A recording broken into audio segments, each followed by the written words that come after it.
Hello friends, digital electronics के lecture number 19 में आपका स्वागत है। आज का डिस्कशन का टॉपिक है काउंटर्स। काउंटर बहुत ही पावरफुल इलेक्ट्रॉनिक सर्किट है और पिछले लेक्चर में हम लोगों ने रजिस्टर के विषय में डिटेल समझने की कोशिश की थी। लेकिन अगर कंप्यूटर में कोई काम करना है तो कंप्यूटर में काउंटर बड़ा ही इम्पोर्टेंट रोल अदा करता है। काउंटर ही वो सर्किट है जिससे डिजिटल क्लॉक आप बना पाते हैं। डिजिटल वॉच जो है और आज के डेट में डिजिटल घड़ी की बात हो या कंप्यूटर के अंदर भी क्लॉक है, हर इलेक्ट्रॉनिक डिवाइस में है, मोबाइल में क्लॉक है। एक्चुअल में ये क्लॉक एक काउंटर सर्किट ही होता है और जो हर सेकेंड अपने काउंट को बढ़ाता है और वही डिजिटल घड़ी हो जाती है। तो डिजिटल घड़ी अगर बनाना है तो आपको काउंटर सिस्टम को समझना होगा। दूसरी बात है कि काउंटर वो पावरफुल सर्किट है जो किसी भी इलेक्ट्रॉनिक इवेंट को काउंट कर सकता है। हम जानते हैं कि हमारे यहाँ बहुत सारे कम्युनिकेशन सिस्टम की अगर हम बात करें तो एक ट्रांसमीटर है। ये ट्रांसमीटर एक निश्चित फ्रीक्वेंसी पर प्रोपेगेट करता है। कोई भी इंफॉर्मेशन को, ऑडियो हो, वीडियो, हमारे पास रेडियो सिस्टम है, टेलीविज़न सिस्टम है, वायरलेस सिस्टम है, तो ये सारे सिस्टम कोई ना कोई एक निश्चित फ्रीक्वेंसी को कैरियर के तौर पर इस्तेमाल करते हैं। उस कैरियर फ्रीक्वेंसी को कहीं ना कहीं जेनरेट किया जाएगा और जेनरेट करने के लिए हमारे पास एक होता है ऑसिलेटर सर्किट।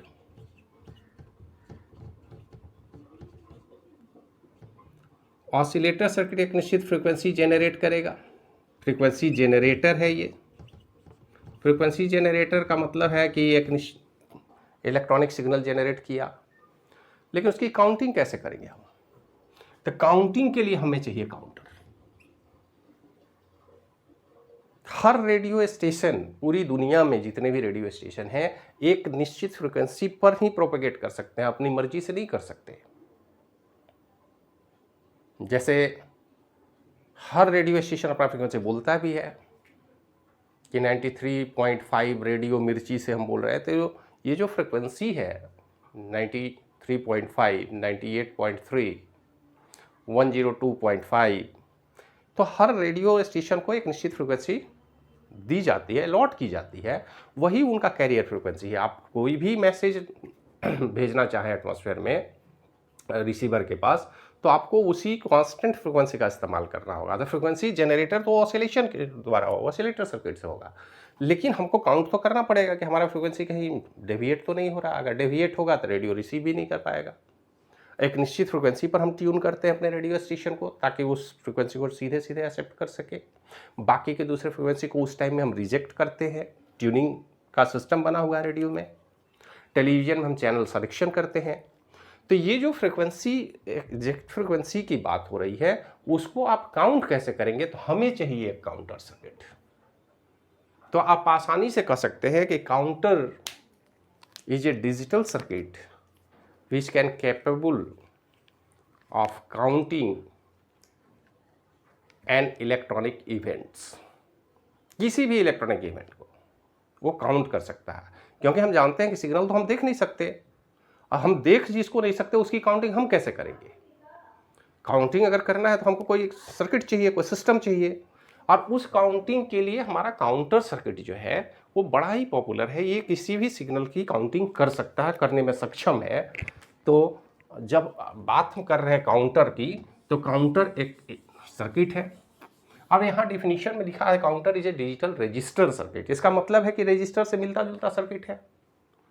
रजिस्टर पिछले क्लास में हम लोगों ने देखा था। अब जरा सा आप देखें, हम छोटा सा सर्किट बनाते, 3 बीट का सिग्नल सर्किट बनाते हैं। डी फ्लिप फ्लॉप है ये। हर डी फ्लिप फ्लॉप को ऑपरेट करने के लिए हमको क्लॉक चाहिए।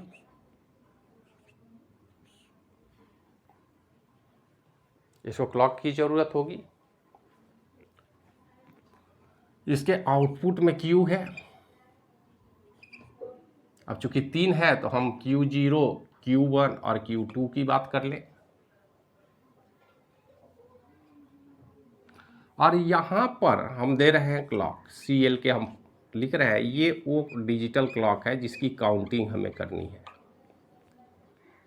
तो काउंटिंग कैसे करेंगे? सबसे पहले तो इस क्लॉक को हम इस तरह से आगे बढ़ा देंगे। आगे अगर ज़रूरत है तो चौथा काउंटर होगा तो वहाँ भी लगा देंगे।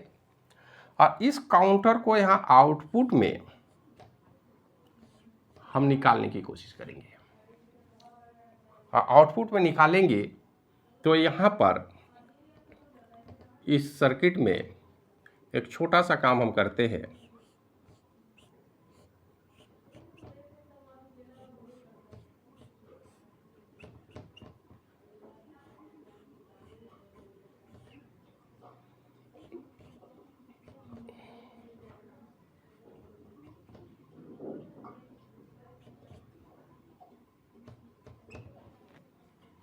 देखिए एक LED है, ये इसको हम बोल रहे हैं LED, लाइट इमिटिंग डायोड।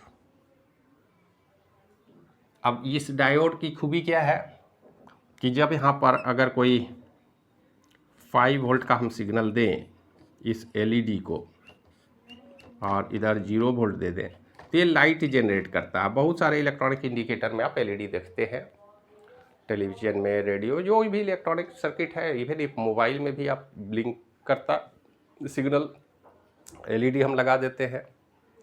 तो LED एक लाइट इमिटिंग डिवाइस है और इलेक्ट्रॉनिक डायोड है जो ये काम करेगा।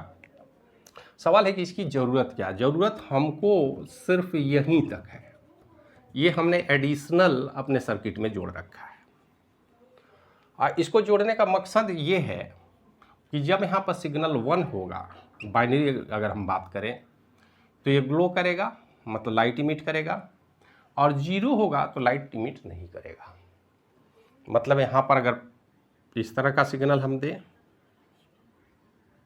तो ये जलेगा और इस लेवल में ये नहीं जलेगा। सीधी सी बात है, LED या तो जलेगा या बुझेगा, डिजिटल सिस्टम है। इसी को बाइनरी काउंट हम करेंगे। तो ज़रा सा देखिए कि इस सर्किट में होता क्या है।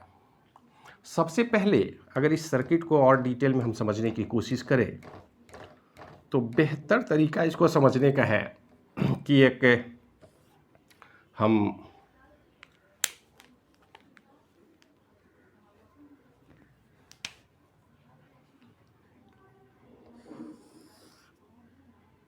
यहाँ पर हम देते हैं क्लॉक,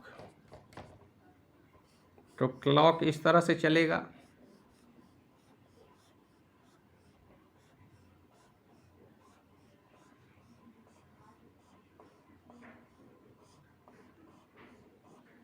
इस तरह से क्लॉक चलेगा और ये जो क्लॉक चलेगा यहाँ से,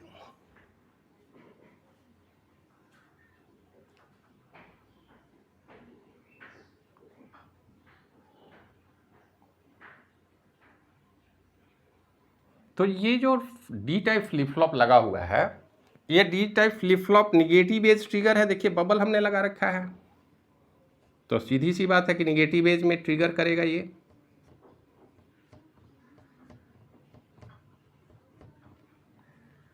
और इस LED को समझने के लिए हम क्या करते हैं, इसका नामकरण कर देते हैं A, B और C। ये LED ABC है।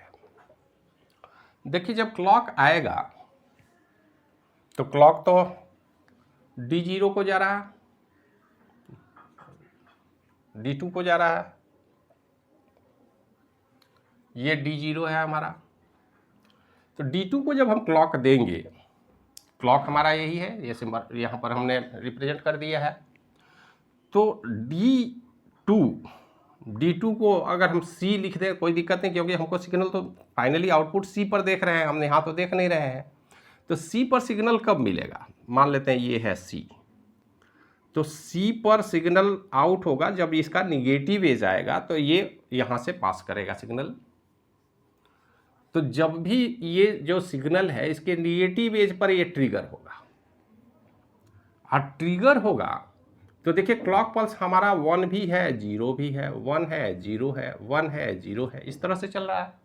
इसमें दोनों ही लेवल हैं सिग्नल के, और दोनों लेवल हैं तो इसका मतलब है कि हर क्लॉक पल्स में ये अपनी एक्टिविटी को बदलेगा। जरा सा देख लीजिए, यहाँ पर ये हाई हो गया, अगले क्लॉक पल्स में ये लो होगा, फिर हाई होगा, फिर यहाँ पे लो होगा, फिर हाई होगा, फिर लो होगा, फिर हाई होगा, फिर लो होगा, फिर हाई होगा, इस तरह से चलेगा।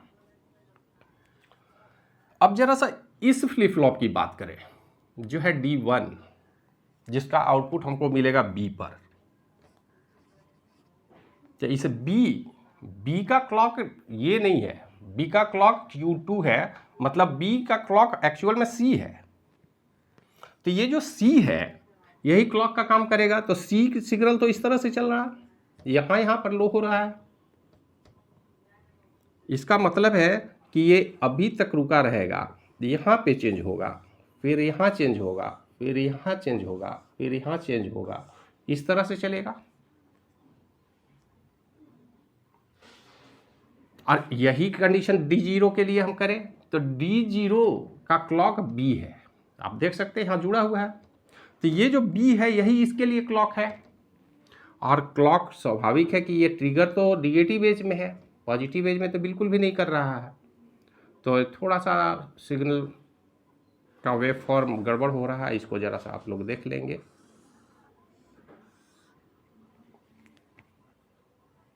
क्योंकि अब इसके आगे अगर फ्लिप फ्लॉप होता तो वो ट्रिगर इसके आधार पर होता। अब हम ये देखने की कोशिश करेंगे इस वेव फॉर्म में कि हर क्लॉक के बाद इसकी स्थिति क्या है, कौन सा एलईडी जलेगा, कौन सा नहीं जलेगा। तो फर्स्ट क्लॉक पल्स के बाद इनिशियल में देखिए ये भी 0 है, ये भी 0 है, ये भी 0 है, लेकिन फर्स्ट क्लॉक पल्स जब आया तो ये हो गया 1, ये दोनों 0 0 है। सेकेंड क्लॉक पल्स जब आया तो ये 1 से 0 हो गया, तो यहाँ 0 होगा, ये 1 हुआ, ये 0 हुआ। फिर नेक्स्ट क्लॉक पल्स में क्या हुआ, 0 1 1। फिर से क्लॉक पल्स आया तो अब ये हुआ 1 0 0। फिर क्लॉक पल्स ट्रिगर किया तो 1 0 1। इस क्लॉक पल्स फिर ट्रिगर किया तो 1 1 0। फिर से जब नेक्स्ट ट्रिगरिंग हुई तो 1 1 1, और फिर जब यहाँ पर ट्रिगर हुआ तो देखिए ये सारे फिर से हो गए 0 0 0। मतलब ये इनिशियल स्टेज में आ चुका है। अब फिर से वही काउंटिंग शुरू होगी। तो काउंटिंग एक्चुअल में हो कैसे रहा है, जरा सा इसको हम डॉटेड लाइन से दिखा दें, आपको दिक्कत ना हो। हर क्लॉक पल्स पर हम डॉटेड लाइन खींच देते हैं।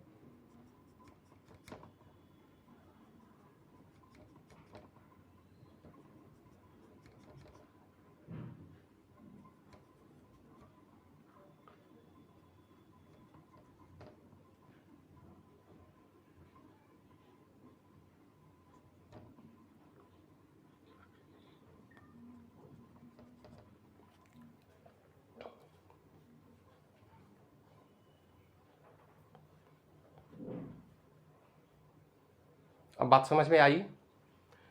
अगर इसको और बढ़िया से रीड करना हो तो देखिए हम क्या करेंगे, हम लिखते हैं ABC।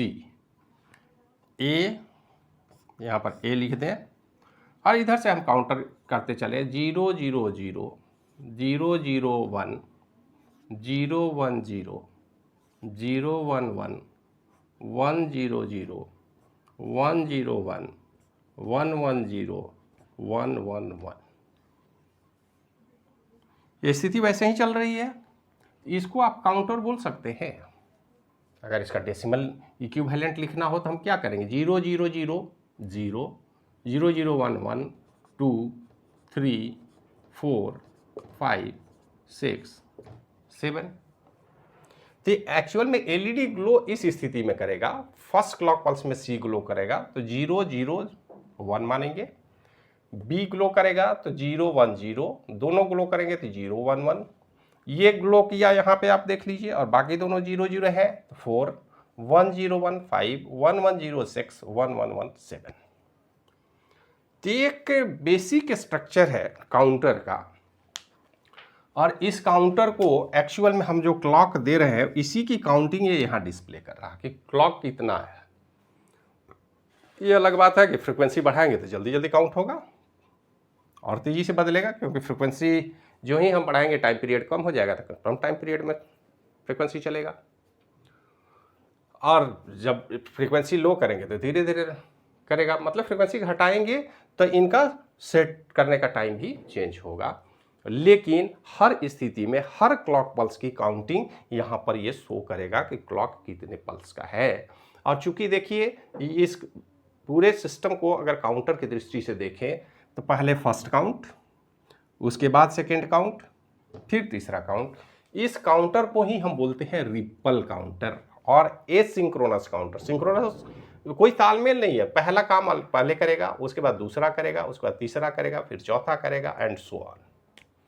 तो काउंटर की अगर हम बात करें तो ये क्या कर रहा है, it is the electronic binary odometer, एक ओडोमीटर की तरह काम कर रहा है, जो भी सिग्नल देंगे उसको डिस्प्ले करेगा।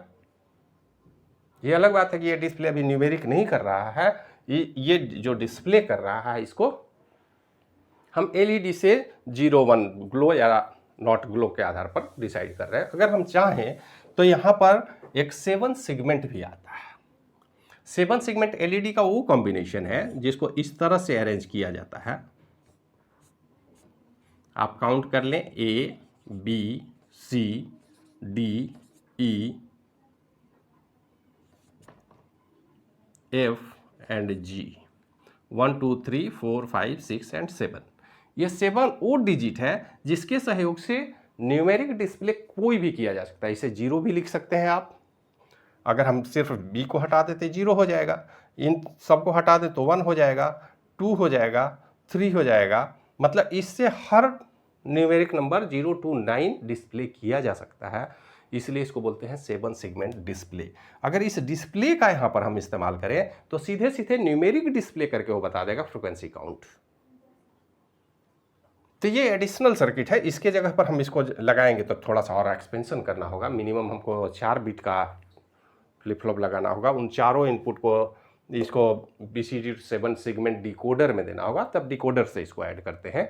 लेकिन फाइनली हमारे कहने का मतलब है कि अगर एडिशनल सर्किट कुछ हम यहाँ जोड़ दें तो हमको वो न्यूमेरिक डिस्प्ले के फॉर्म में भी दिख सकता है फ्रीक्वेंसी काउंट। तो इसी सर्किट को हम बोलते हैं रिपल सिंक्रोनस या सीरियल काउंटर।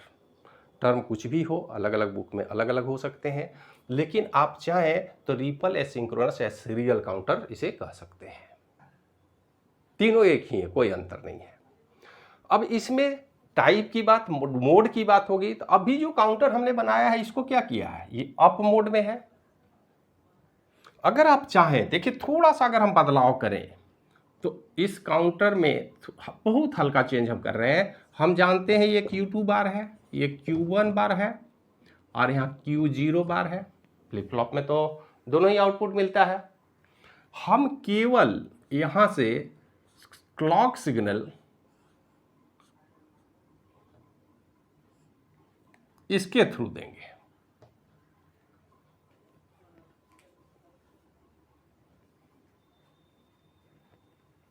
अब क्या होगा,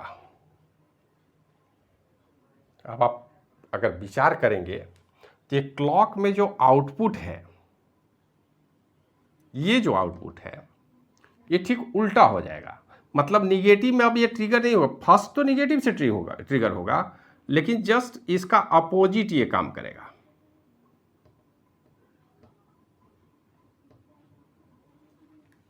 अब अगर देखना चाहें तो आप देख लीजिए, हम इसको चेंज करते हैं। चेंज क्या करेंगे, अब देखिए इस मोड में चेंज होगा, इस मोड में चेंज होगा। इसका मतलब है कि हमारा इसको हम मिटा ही दें, फिर से बना लेंगे ताकि साफ साफ समझ में आए। इसको छोड़ देते हैं, इसमें कोई ज़्यादा बदलाव की ज़रूरत नहीं है क्योंकि ये तो एज इट इज काम कर रहा है। लेकिन ये अब यहाँ पर C जो है ये क्यू बार से ट्रिगर हो रहा है। सी जो मिल रहा है वो तो क्यू से ही मिल रहा है, लेकिन क्लॉक जो है वो क्यू बार है, इसके उल्टा। तो अलग नहीं बना करके, इसका उल्टा हम नहीं बनाएंगे, यहीं पे हम मान लेंगे कि ये जो हमारा स्टेटस है, इसी स्टेटस में वो बदलाव हो रहा है।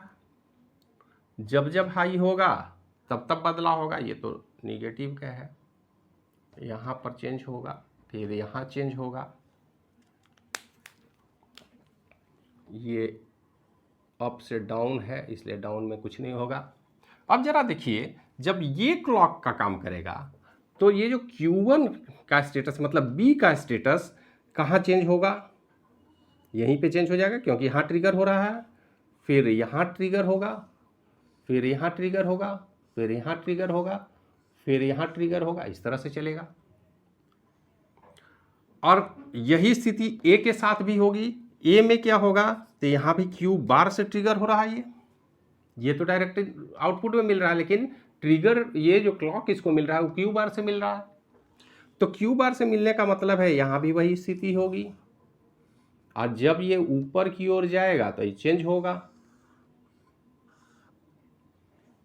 अब आप देख लीजिए, इनिशियल में तो 0 0 ये भी था, लेकिन 1 1 1 1 1 0 1 0 1 1 0 0 0 1 1 0 1 0 0 0 1 0 0 0 देन फिर 1 1 1। इसका मतलब है कि ये जो हमारा अब ट्रूथ टेबल जो बनाए थे उसमें भी बदलाव होगा। 0 से तो हम चलेंगे, हमें कोई आपत्ति नहीं है 0 से चलने में, लेकिन 0 के इमीडिएट बाद ये होगा 1 1 1 1 1 0 1 0 1 1 0 0 0 1 1 0 1 0 0 0 1 एंड 0 0 0।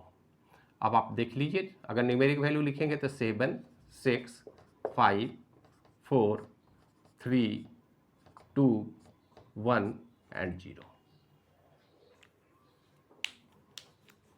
इसका मतलब है कि इसमें थोड़ा सा बदलाव अगर हम कर दें तो हमारा अप काउंटर डाउन काउंटर में चेंज हो जाता है।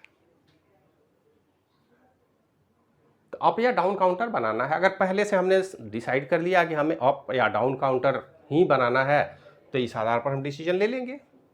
आसानी से लिया जा सकता है, आसानी से डिजाइन किया जा सकता है।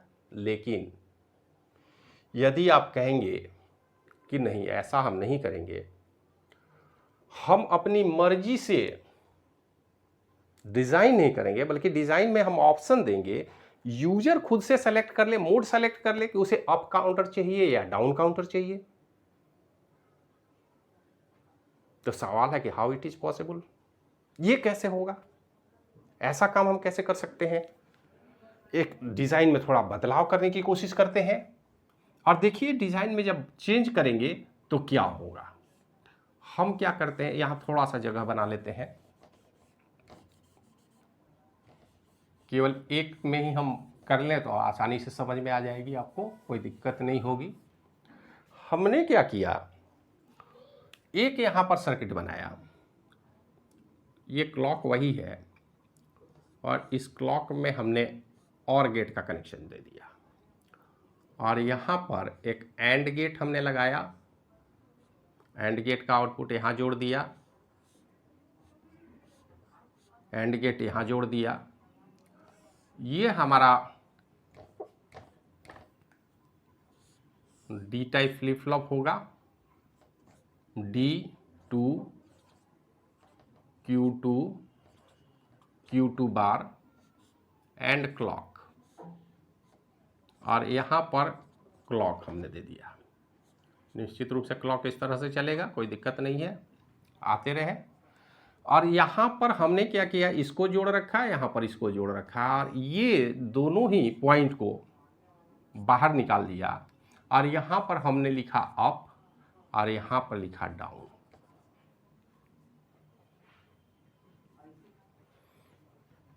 अब अगर आप चाहें तो यहाँ पर और मॉडिफिकेशन हो सकता है। इस सर्किट को यहाँ ले लें हम, एक नॉट गेट से इसको जोड़ दें और ये हमारा कंट्रोल हो जाएगा। जिसको थोड़ा सा रब कर लेते हैं, ये हमारा कंट्रोल है। ये कंट्रोल पॉइंट मतलब अप और डाउन दोनों मोड में काम कर सकता है। इसको अगर आप 1 रखते हैं, कंट्रोल को 1 करेंगे तो ये अप मोड में काम करेगा, कंट्रोल को 0 करेंगे तो डाउन मोड में काम करेगा। तो छोटा सा सर्किट हमने केवल लगा दिया 2 एंड गेट और एक और गेट के सहयोग से। अब यही सर्किट यहाँ भी लगा देंगे, मतलब हर फ्लिप फ्लॉप के बीच में अगर इस सर्किट को हम ऐड कर दें और मोड सिलेक्शन का प्रोविजन बाहर हम निकाल दें एक नॉट गेट लगा के, तो ये अब यूजर के कंट्रोल में चला जाएगा। डिज़ाइन हमारा ऐसा होगा जहां पर हम बोल सकते हैं कि आप मोड सेलेक्ट करके सेम काउंटर को अप काउंटर की तरह या फिर डाउन काउंटर की तरह बिहेव कर सकते हैं। ये आपके ऊपर डिपेंड करता है। मोड सेलेक्ट करिएगा, ये अप काउंटर भी काम करेगा, डाउन काउंटर भी काम करेगा। तो ये बेसिक स्ट्रक्चर है कि रिपल, सिंक्रोनस या सीरियल काउंटर। अब सीरियल में अप काउंटर या डाउन काउंटर या दोनों, इस तरह से डिजाइन किया जा सकता है। हम आशा रखते हैं कि ये बात आपको समझ में आई होगी। अगर नहीं आई है तो आप इस सर्किट को बार बार देखिए। अब देखिए इस सर्किट को थोड़ा सा मॉडिफिकेशन करेंगे। अब इतना कुछ आप इसको नोट कर लेंगे, हम इसको रब कर देते हैं।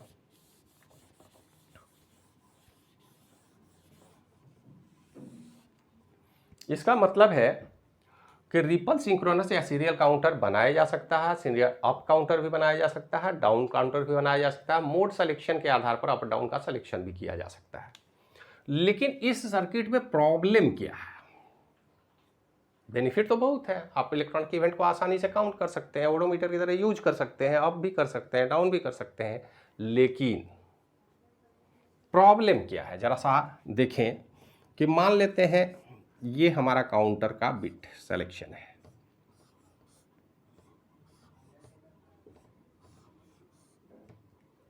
और यहाँ से हमने क्लॉक दे रहा है। अब उतना डिटेल में नहीं बनाएंगे सर्किट, आप समझ लेंगे। और यहाँ पर हम दे रहे हैं क्लॉक। ये काउंटर है सीरियल। सीरियल हम क्यों बोल रहे हैं? क्योंकि पहले ये काम करेगा, इसके काम करने के बाद ये करेगा, फिर ये करेगा, फिर ये करेगा, फिर ये करेगा। ये बात तय है कि कुछ ना कुछ डिले तो होगा काउंटर में। काउंट में सेट करना होता है, 0 से 1 होता है, 1 से 0 होता है। तो कुछ ना कुछ एक हर फ्लिप फ्लॉप में, ये हमारा फ्लिप फ्लॉप है, इसमें ऐसा हम मान लेते हैं कि 100 मिलीसेकंड, मिलीसेकंड बहुत बड़ा यूनिट है कंप्यूटर के लिए, इलेक्ट्रॉनिक सर्किट के लिए, लेकिन हम एज फॉर एग्जांपल मान लेते हैं कि 100 मिलीसेकंड का समय लगता है। तो आप सोचिए कि यहां पर जब क्लॉक आया, मान लेते हैं 1 में, तो यहां पर वो क्लॉक तो 100 में पहुंचेगा और दूसरे के पास ये 200 में पहुंचेगा, तीसरे में 300 के बाद पहुंचेगा, यहाँ पर 400 के बाद पहुंचेगा और यहाँ आउटपुट मिलेगा 500 मिलीसेकंड। मतलब हाफ सेकेंड की बात हम कर लें। अब 100,000 मिलीसेकंड में 1 सेकेंड होता है, आधा सेकेंड। इसका मतलब है कि इसको सेट करने में, इस काउंटर को क्लॉक देने के बाद 500 मिलीसेकंड के बाद इसका आउटपुट बदलेगा। इसको जैसे हम बोलते हैं ना, आँख के केस में रिटेंटिविटी 1/10 होता है हमारा, रेटिना की रिटेंटिविटी है 1/10 है। तो अगर इससे पहले ही हमारा क्लॉक चेंज हो जाए, जब ये सेट ही नहीं हुआ है, तो हम आउटपुट देख पाएंगे क्या? इसका मतलब है कि जब भी आप कोई क्लॉक दें, तो इसका टाइम पीरियड मिनिमम, अगर हम ऐसे काउंट कर लें, यहाँ से यहाँ तक ये जो टी है, ये 500 से तो ऊपर होना चाहिए। और जैसे जैसे टाइम पीरियड बढ़ेगा फ्रीक्वेंसी काउंट घटेगा। इसका मतलब यहाँ पर एक लिमिटेशन है कि एक निश्चित फ्रीक्वेंसी के बाद उसकी काउंटिंग करना संभव नहीं है, काउंटिंग नहीं कर पाएंगे आप। क्यों नहीं कर पाएंगे? क्योंकि ये जैसे ही एक फ्लिप फ्लॉप आप जोड़ते हैं 100 मिली सेकेंड ऐड हो जाता है, स्लो हो जाता हो, 100 मिली सेकेंड ज़्यादा समय सेट होने में लगेगा। और जैसे जैसे ये बढ़ाते जाएंगे तो बड़ा नंबर आएगा, तो जैसे जैसे फ्रीक्वेंसी बड़ा होता है उसका टाइम पीरियड घटते जाता है। तो कहीं ना कहीं हमको यहाँ पर एडजस्ट करना पड़ता है, मैनेज करना पड़ता है, ताकि आसानी से इसके काउंटिंग को लिमिट किया जा सके। और एक निश्चित फ्रीक्वेंसी के बाद जैसे जैसे आप इसका काउंटिंग रेंज बढ़ाएंगे वैसे वैसे इसका स्पीड स्लो होगा। और कहीं ना कहीं हमको मैच करना होगा कि एक निश्चित फ्रीक्वेंसी के सिग्नल के बाद ये काउंट करने में सक्षम नहीं होगा।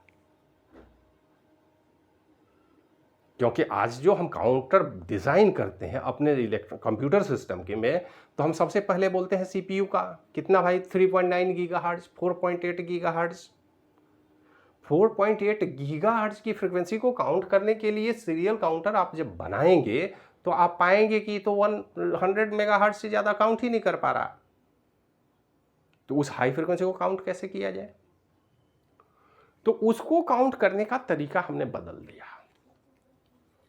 अब जब तरीका हम बदलेंगे तो हमारा बन गया एसिंक्रोनस, सिंक्रोनस या पैरेलल काउंटर।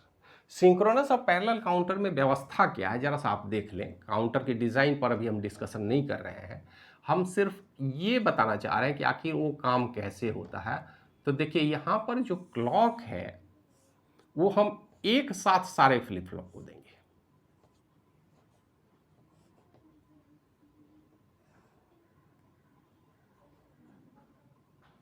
सारे फ्लिप फ्लॉप को हम एक साथ क्लॉक देंगे।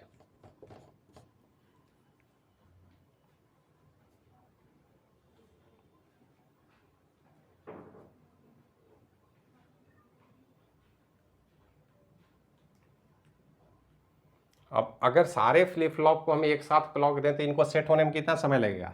मात्र 100 मिली सेकेंड, है कि नहीं? अब इस क्लॉक वेट करने की बात ही खत्म हो गई, क्योंकि एक ही बार में सेट होगा जो भी होना है। तो यहां पर अब जो हम फ्रीक्वेंसी काउंट करेंगे वो फ्रीक्वेंसी इसके साथ साथ कुछ ऐसा प्रोविजन हम लगाएंगे कि एक ही साथ इसके इनपुट डी इनपुट पर भेजा जाए। जो भी फ्रीक्वेंसी आए सबको हम एक साथ भेज देंगे और उसके करस्पॉन्डिंग ये आउटपुट सेट होगा। तो जहां पर हम 5 में 500 मिली सेकेंड का डिले होता था, अब 5 क्या 50 भी रखेंगे तो 100 मिली सेकेंड में ही काउंट हो जाएगा। और ऐसा कर पाने में हम सर्किट डिजाइन कर पाने में सफल हुए तो इस काउंटर को हम बोलते हैं सिंक्रोनस। सिंक्रोनस मतलब तालमेल के साथ सब एक साथ काम करेंगे। जैसे परेड होता है, परेड में सीक्वेंस फिक्स है, एक ही साथ चलना है उनको। तो ये जो परेड का कॉन्सेंट्रेशन है, वो कॉन्सेप्ट है, वही कॉन्सेप्ट हम अपने सारे डिजिटल सर्किट में लगाएंगे, हर काउंटर में लगाएंगे, हर फ्लिप फ्लॉप को एडजस्ट कर देंगे कि सिंगल क्लॉक में। अब इसमें डिले सिर्फ सिंगल क्लॉक पीरियड का होगा। अब क्लॉक पीरियड क्या, सिंगल प्रोपेगेशन डिले। अगर 10 नैनो सेकेंड प्रोपेगेशन डिले है तो आप सोचिए कि 10 ही नैनो सेकेंड में सारे काउंट हो जाएंगे। अब चाहे जितना बड़ा फ्रीक्वेंसी हो, तो अगर हमको हाई फ्रीक्वेंसी को काउंट करना है तो हमें चाहिए सिंक्रोनस या पैरेलल काउंटर। बनाना थोड़ा कॉम्प्लेक्स है लेकिन बनाएंगे, और इसमें भी अप और डाउन दोनों ही काउंटर बनाएंगे। तो इसका डिटेल डिस्क्रिप्शन अगर सर्किट डिज़ाइन की बात होगी तो उसको अगले लेक्चर में हम लोग कवर कर पाएंगे, वीडियो ज़्यादा लंबा नहीं करते हुए। और थोड़ा सा हम विचार करें, देखिए ये दोनों ही रिपल काउंटर या synchronous, parallel counter, serial counter up down दोनों ही मोड में काम कर सकता है, लेकिन इनका काउंटिंग सीक्वेंस फिक्स है। ये 0 से चलेंगे। मान लेते हैं अगर 4 बिट काउंटर हम ले लें तो ये 0 से चलेंगे और 15 तक काउंट करेंगे और फिर वापस 0 पर आएंगे। मतलब इनका counting sequence 0 1 2 3 4 5 6 7 8 and so on 15 तक जाएगा। ये बात आप ध्यान में रखें, चाहे अप मोड में जाए या डाउन मोड में। नंबर ऑफ बीट से काउंट होता है, इसका सिंपल फॉर्मूला है, अगर n फ्लिप फ्लॉप है तो 2 टू पावर n काउंट होगा, अगर 4 है तो 15 काउंट होगा, 16 होगा इंक्लूडिंग 0, क्योंकि 0 भी एक स्टेज है, फिक्स है, स्टैटिक है, तो 0 से 15 तक काउंट करेगा। अब ये अप में जाएगा या डाउन में जाएगा, ये हमारे ऊपर डिज़ाइन पर डिपेंड करता है कि 15, 14, 13 इस तरह से भी काउंट कर सकता है 0 तक।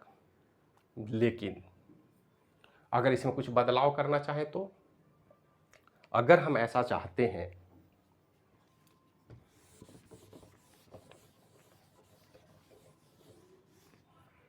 ऐसा चाहते क्या है, हमारी ज़रूरत है, मान लेते हैं हम एक डेसिमल काउंटर बनाना चाहते हैं।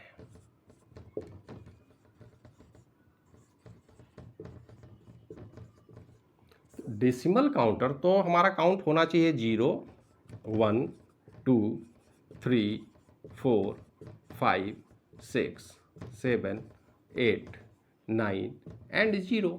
9 के बाद हम वापस आ जाए, हम 15 तक क्यों जाएंगे? 15 तक का काउंट फिजिकल वर्ल्ड में तो कोई मायने नहीं रखता है, क्योंकि हम डेसिमल वर्ल्ड में जीते हैं, बाइनरी सिस्टम में तो जीते नहीं हैं।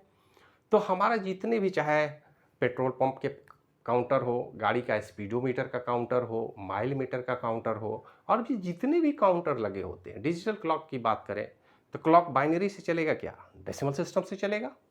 60 के बाद उनको 60 सेकेंड के बाद 1 मिनट शिफ्ट हो जाना है, अब फिर 0 से 60 तक जाना है, क्योंकि सेकेंड की काउंटिंग 60 तक ही जाएगी, 16 के बाद उनको रिसेट होना होगा। हमको फिजिकल वर्ल्ड के आधार पर डिजाइन करनी होगी काउंटर सर्किट।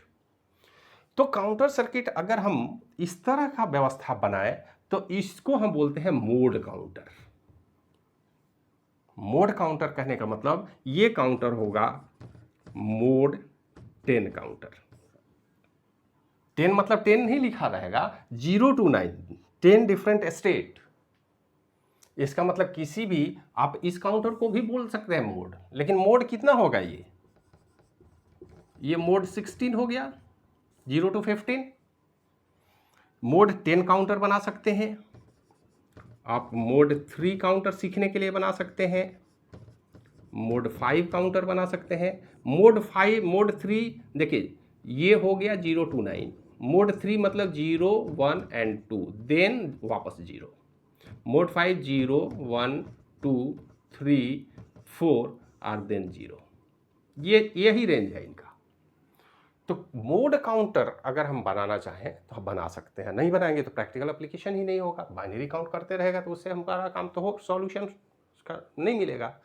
तो मोड काउंटर वो काउंटर है जिसमें 0 से स्टार्ट तो होगा, लेकिन आप जहां चाहें वहां से उसको रीसेट कर सकते हैं कि उसके आगे काउंटर नहीं जाएगा। इसको हम बोलते हैं मोड काउंटर। इसी में थोड़ा सा अगर बदलाव करें, अपर लिमिट में हमने यहां पर रीसेट किया है, ऐसा भी हो सकता है कि हमारा रिक्वायरमेंट ऐसा नहीं हो करके 0, 1, 2, 3, 4, 5, 6, 7, 8, 9, A, B, C, D, E, F। ये हमारा फाइनल स्टेज है, ये 0, क्योंकि बाइनरी में चले गए, इसको हेक्स की काउंटिंग में हम रखते हैं, डेसिमल काउंटिंग में नहीं रखते हैं। और हम ये 4 बिट काउंटर है, सीधी सी बात है, 4 बिट काउंटर, 4 फ्लिप फ्लॉप की ज़रूरत पड़ेगी, 5वें की ज़रूरत नहीं है इसमें। तो अगर 4 बिट का फ्लिप फ्लॉप आप बनाएंगे तो निश्चित रूप से ये 0 से 15 तक काउंट करने में सक्षम है। 15 मीन्स 1 1 1 1, चारों 1 होंगे। लेकिन हमारा रिक्वायरमेंट कुछ अलग है। हम क्या चाहते हैं, पहले मोड में क्या होता था कि जहाँ चाहे वहाँ से हम वापस लौटा लेते थे कि काउंटिंग सीक्वेंस इतना ही रहना चाहिए। और अगला जो काउंटर है जिसको बोलते हैं प्रीसेटेबल काउंटर, प्रीसेटेबल काउंटर बोलता है कि यहाँ से पहले ही हम सेट कर दिए 3, मतलब इसको हमने इग्नोर किया, नीचे से 0 से स्टार्ट ही नहीं होगा, वो 3 से स्टार्ट होगा।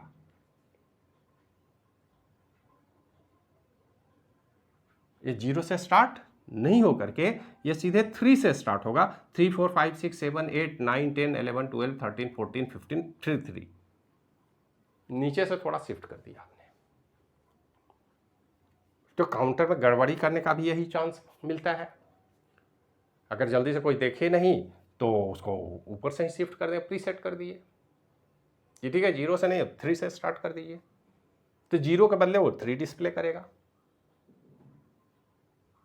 तो इस तरह के काउंटर को हम बोलते हैं प्रीसेटेबल। प्रीसेटेबल में पहले से ही सेट कर दिया, 0 के जगह पर कोई एक नंबर 1 से 2 से 3 से 4 से 5 से 6 से जहां से भी चाहे, तो इनका अब सर्किल ऐसे चलेगा,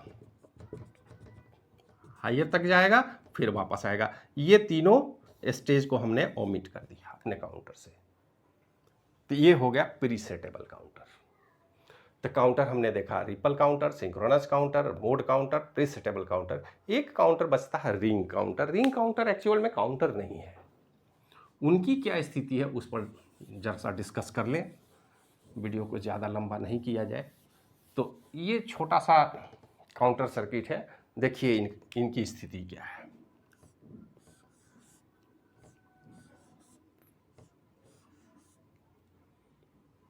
यहाँ पर हम क्लॉक दे रहे हैं, मान लेते हैं ये हमारा क्लॉक है, ये क्लॉक है, ये क्लॉक है, या ऐसे अगर समझने में आपको निगेटिव लॉजिक में क्यों बात करें, हम पॉजिटिव में ही बात करें तो ज़्यादा अच्छा है। यहाँ पर हमारा क्लॉक है, यहाँ पर क्लॉक है, यहाँ पर क्लॉक है, और ये है डी इनपुट,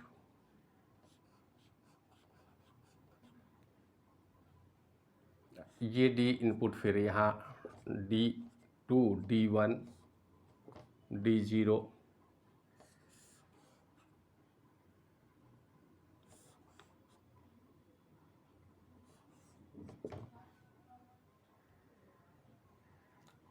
और ये जो काउंटर है ये चलेगा, लेकिन हम क्या करते हैं इसमें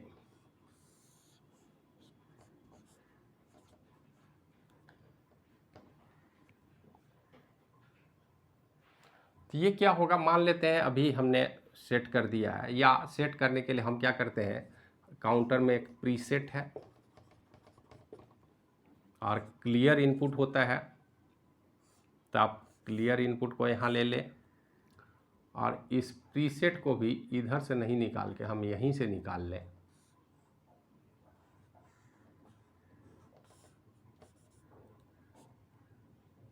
और इसको करेंगे 1 होगा तो ये 0 0 हो जाएगा, और ये 1 होगा। प्रीसेट क्या करता है, 1 सेट करता है, क्लियर 0 सेट करता है।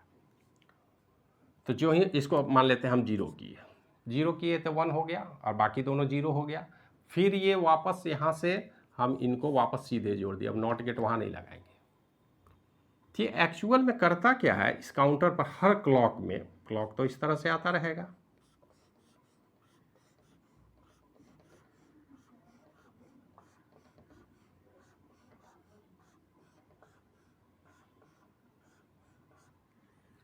अब यहाँ पर इनिशियल फेज में ज़रा सा देखिए, ये है हमारा ABC। तो A में क्या होगा, जो ही क्लॉक आएगा ये 1 हो जाएगा, हर क्लॉक में बदलेगा अपनी स्थिति। तो अगर क्लॉक में बदलता है अपनी स्थिति तो ये पहला हो गया। नेक्स्ट क्लॉक में अब ये 1 यहाँ आ रहा है, तो 1 जब यहाँ आएगा, अब प्रीसेट एक बार इनेबल हो करके फिर डिसेबल हो जाएगा, ये इनइफेक्टिव हो जाएगा, ये इसको का कोई काम नहीं है। मतलब रीसेट हमने कर दिया, ये 1 हो गया, बाकी सब 0 है। तो उस पर्टिकुलर टाइम में B क्या होगा, 0 होगा, और नेक्स्ट क्लॉक पल्स में ये 1 होगा, C यहाँ पे शिफ्ट करेगा, और इस क्लॉक पल्स के बाद फिर ये 1 होगा, फिर यहाँ पर ये काम करेगा,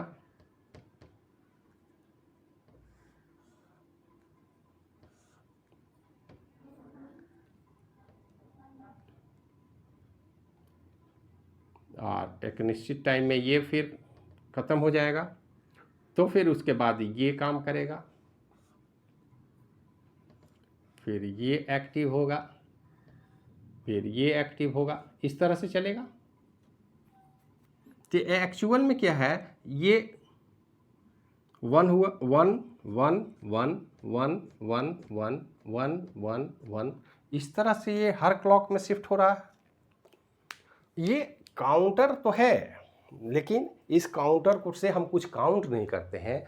एक्चुअली कई बार डेकोरेशन में आप देखते होंगे रनिंग लाइट, लाइट धीरे धीरे धीरे आगे बढ़ता जाएगा, तो उसमें यही डिजिटल सर्किट होता है। तो रनिंग लाइट में हम जो काउंटर इस्तेमाल करते हैं वो है रिंग काउंटर।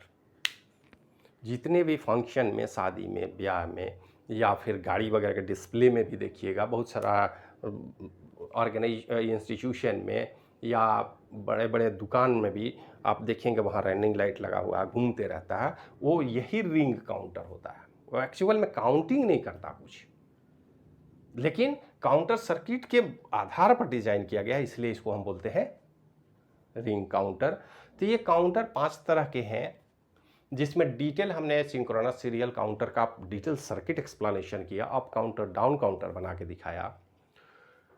और इसके बाद सिंक्रोनस या पैरेलल काउंटर होता है, जिसका सेटलिंग टाइम बहुत कम होता है, बहुत हाई फ्रिक्वेंसी को काउंट कर सकता है, सिंगल क्लॉक में आउटपुट देता है, ये अप डाउन दोनों मोड में काम कर सकता है, ये किसी फंक्शन में रनिंग लाइट की तरह बिहेव करेगा। मोड काउंटर एक निश्चित काउंट लिमिट तक काउंट करेगा, जैसे डेसिमल काउंटर की बात करें तो 0 to 9 तक ही काउंट करेगा, उसके आगे वो नहीं बढ़ेगा, फिर से वापस आ जाएगा। अब प्रीसेटेबल काउंटर लोअर लेवल को ऊपर की ओर शिफ्ट कर देते हैं अप टू हाई पोजीशन। अगर 4 बीट का है तो आप चाहें तो 3 to 15 मूव करें, 4 to 15 मूव करें, जितना चाहें उतना कर सकते हैं। तो ये 4 तरीके हैं सर्किट डिज़ाइनिंग के, और ये इसका बेसिक स्ट्रक्चर और रिक्वायरमेंट आपको समझ में आई होगी। हम आशा रखते हैं इससे आपको कुछ फ़ायदा होगा। वीडियो देखने के लिए धन्यवाद। मिलते हैं नेक्स्ट वीडियो में, तब तक के लिए थैंक यू।